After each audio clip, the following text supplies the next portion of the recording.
So it is the fourth week of Advent. We are almost to Christmas Day itself, which is pretty wild. Um, we are going to continue in the sacred gatherings looking at the last of the servant songs of Isaiah, the one that I think is kind of the culmination of all that has come before. And that is the servant song that comes out of Isaiah 53. I was reminded this week that many times in the church, these readings are traditionally done during Lent, of course, because of their focus on the suffering of this servant who we interpret as Jesus. And the fact that this suffering had meaning, that God used this. But Lent, often going into Easter, is a time when we kind of mourn and celebrate the fact that God is among us despite everything. But I don't think they're totally inappropriate symbols during Christmas either. There's a reason that the church chose the winter solstice celebrations that were already going on in many other cultures to celebrate the incarnation, God coming among us. And I think that it's just this kind of surprise of the way God works, that God came among us and suffered among us to bring about something brand new, is something that is worth celebrating in the cold, kind of dark part of the winter, because God breaks in places that feel cold and dark and brings new life and light there. And that's very much what was going on in the incarnation. So, for what it's worth, yes, these are not traditionally Christmas readings, but I think they are appropriate to both the history of the church and the important things that are going on. So, this last of these suffering and servant songs takes place in actually chapters 52 and 53, just the way they divided up the chapters back in the day. They split this song up between the two, though I think there is kind of a little break. So it starts out in chapter 52 saying, "Look, my servant will succeed. He will be exalted and lifted very high. Just as many were appalled by you, he too appeared disfigured or marred, inhuman, his appearance unlike that of mortals. But he will astonish many nations.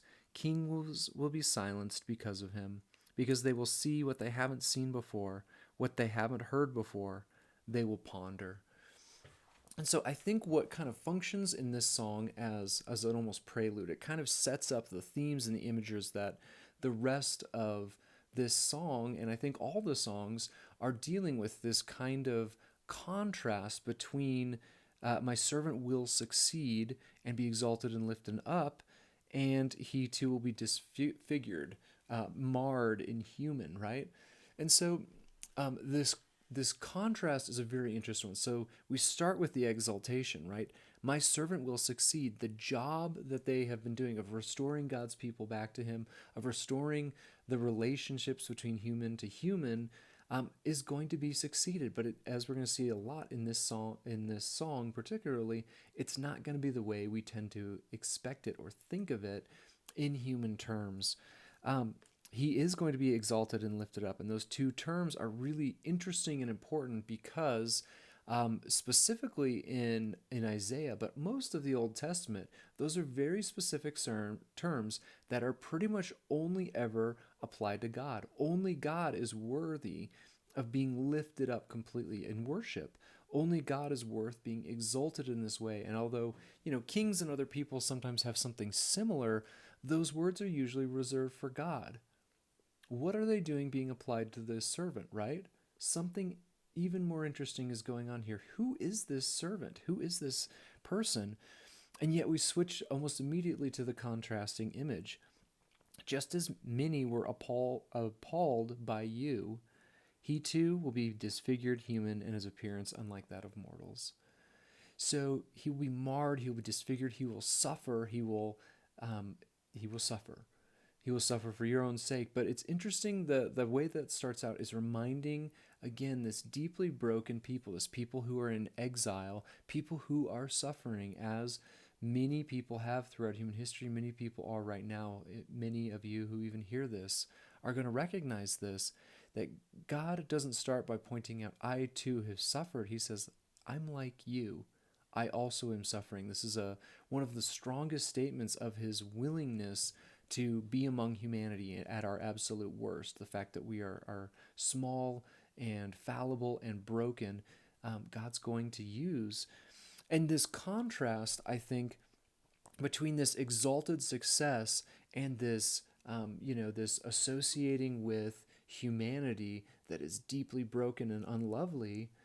It just says he will astonish many nations. Kings will be silenced because of him, because this thing is going to be so new. They've never seen something like this. And I think this idea of bafflement and wonder and awe is one that just sticks with the entire Christmas story. So, again, these I think are really important images for the song overall and the songs overall and our understanding of what it is God is like working in the world. He is exalted and high and glorious and successful in his plans, and he is showing solidarity with the weakest, the broken. He experiences suffering himself. And we don't always know what to do with that, with the way God works. But I think just the way God does things, the effectiveness of it, you can't help but be in awe of how God does things. It continues to surprise us, no matter how familiar we are with this story. And I think that those images that I've just kind of probably over explained are ones that we need to keep in mind throughout this entire poem. This poem is one that is not meant to explain how exactly the mechanics of this work. There's been a lot of theology that's tried to figure out how exactly does Jesus step into our place and take our sins, and is it like this or this, and using metaphors. But but I think this section is just trying to help us get to that point of awe and wonder. It's going to have us hold these two images of the broken, marred one and the exalted one high. So let me read the next section. You'll hear both of these again. Who can believe what we've heard, and for whose sake has the Lord's arm been revealed? He grew up like a young plant before us, like a root from the dry ground. He possessed no splendid form for us to see, no desirable appearance. He was despised and avoided by others, a man who suffered, who knew sickness well. Like someone from whom people hid their faces, he was despised, and we didn't think about him. It was certainly our sickness that he carried, and our sufferings that he bore. But we thought him afflicted, struck down by God, and tormented. He was pierced because of our rebellions, and crushed because of our crimes. He bore the punishment that made us whole, and by his wounds we are healed. Like sheep we had all wandered away, each going his own way. But the Lord let fall on him all our crimes. He was oppressed and tormented. He didn't open his mouth. Like a lamb being brought to slaughter, like a ewe silent before her shearers, he didn't open his mouth. Due to an unjust ruling, he was taken away. And his fate, who will think about it? He was eliminated from the land of the living, struck dead because of my people's rebellion. His grave among the wicked, his tomb with evildoers, though he had done no violence and had spoken nothing false. So this poem emphasizes a couple of different things. One is every description of our servant here is a pretty, not negative one, but an unimpressive one, right? This is a nobody. This is someone that no one is really going to expect anything from. This is someone who has no splendid appearance. They've got no charisma. They've got no influence. They've got no power. This is someone who no one would be looking to accomplish anything great. You obviously hear in this section just the injustice of what's done. It's very clear in this section that this is a person who is innocent. They have not committed these crimes. They, in the court of justice, they're the one person in the room who should be going away innocent. And the words there that are piled on the servant, on Jesus, are almost painful. We've got sickness, we've got sufferings, we've got affliction, struck down by God, tormented, pierced, crushed, bore the punishment, wounds, oppressed, tormented. And again, that becomes even more painful, just this kind of visceral imagery that's piled on the servant, recognizing this isn't their shit. They didn't do this. This stuff is not for them. It's meant for us. We are the ones who did all of these things. Humanity itself deserves these crimes. And this offering is interesting. Sorry, this servant is interesting because God is using them as an offering. There's a lot of language that has to do with this old priestly ritual of allowing all of that to go onto someone who's totally innocent. He's compared to one of these lambs, this sacrificial lamb that is dying in the place of all these other people, right? God is, in fact, using the innocent to pile all of this filth onto, in this case, this human being, this unlovely, this innocent servant. And we end this story where a lot of the gospel stories as well think they are ending after the cross, after the crucifixion, in death, right? That's usually the end of the story. When someone is dead, they are dead, they are gone. That's the end of the story. And yet the poem continues in a very interesting and important way. But the Lord. I want to stop right there just because I think that phrase, that simple phrase of interruption to what seems final, what seems like it should be death, seems like it should be the end of the story. I mean, this could be our bumper sticker. This could be our slogan of hope as the Christian church, right? When things are at their bleakest, when things feel like there is no way out. This is a complete dead end in my life or my relationships or who I am as a person. There is no way out. There is no winning. This situation has gotten too dark. But the Lord, but the Lord, but the Lord. God keeps interrupting and changing the way the story works as they're going to do with this thing. And um, it isn't just that this sacrificial lamb is going to take all those things on it, but the Lord is going to do something completely different and new and much bigger. We hear about the servant, but the Lord wanted to crush him, to make him suffer. If his life is offered as restitution, he will see his offspring. He will enjoy long life. The Lord's plans will come to fruition through him. And after his deep anguish, he will see light. He will be satisfied. Through his knowledge, the righteous one, my servant, will make many righteous, and he will bear their guilt. Therefore, I will give him a share with the great. He will divide the spoil with the strong, in return for exposing his life to death and being numbered with rebels, though he carried the sin of many and pleaded on behalf of those who rebelled. And so this poem gives us kind of another piece. This is not just a totally innocent lamb, a stupid lamb that has no say in the matter, right? We get the servant here offering their life to pain and suffering. We get them pleading on behalf of those who've rebelled, of associating with, showing solidarity with the criminals, with the broken, with the rebels, with those who deserve all those things that were piled on them. And so we get this beautiful collaboration between God and the servant here, saying God is going to pile all these things on them to effectively bring goodness and righteousness and wholeness to everybody else. And the servant is, of course, totally open-eyed as to what's going on and is totally willing.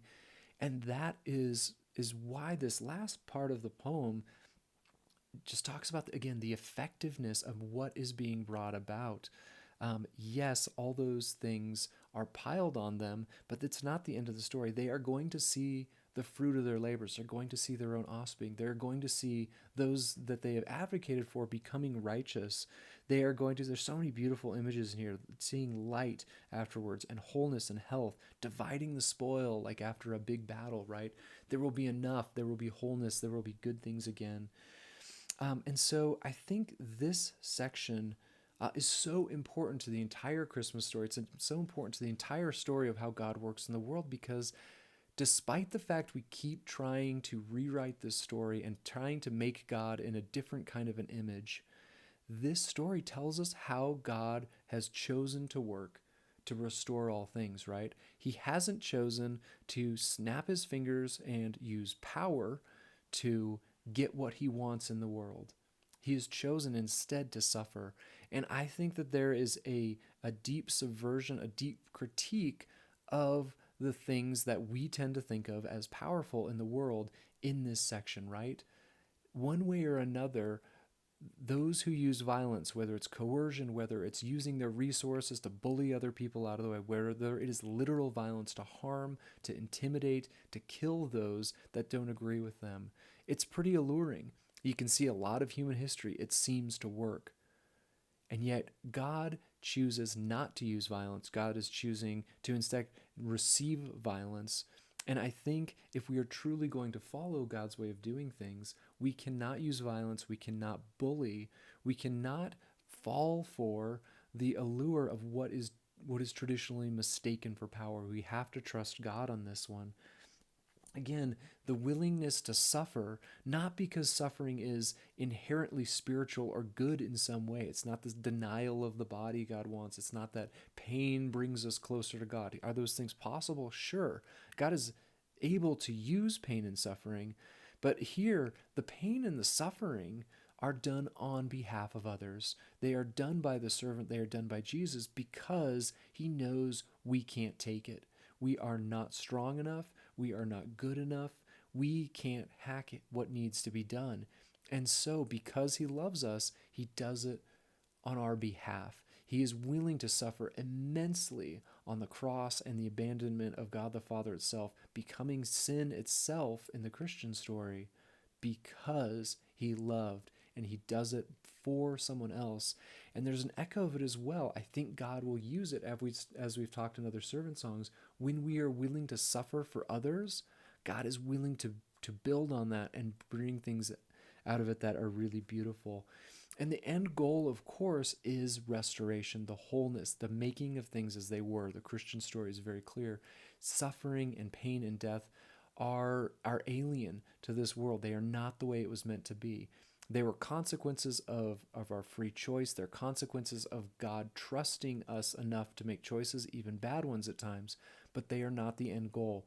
God recognizes there are consequences for these bad choices we have made as humanity, that there is real darkness and pain in the world. He takes it into himself to begin the process of restoring things, of putting them back the way they are meant to be, of bringing wholeness and light again.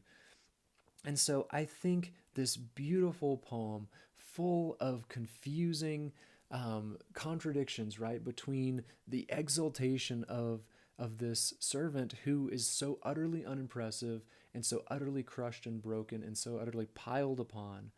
I think at Christmas we can only really have one response, and that is awe and wonder that this is the way God has chosen to do things. This is the way God continues to work. He continues to take the pain and suffering and darkness of the world, which is very real, and he tends to go beyond it and through it and take that pain into himself and into his people, those following, those who are willing to bear those burdens with him, and he makes something completely out of it. And to me, that awe, that wonder that this is the way God works can only lead to hope. I understand, I think we are wide-eyed about how evil and black the world really can be, and we deny that that is the end of the story, that there are no happy endings at the end of this thing, that some things cannot be undone. We hope in a God who does not agree with those statements, who can always bring something good out, who can always build on something, and at the end of the story bring something beautiful and bring something happy. And the final piece is, so we follow. We have awe of the way God is. We have hope. And so we go into those places, not bearing the world's darkness and pain in the same way, but in some small surrogate way. We step out of our places of comfort. We do not protect ourselves to make sure that we are never hurt.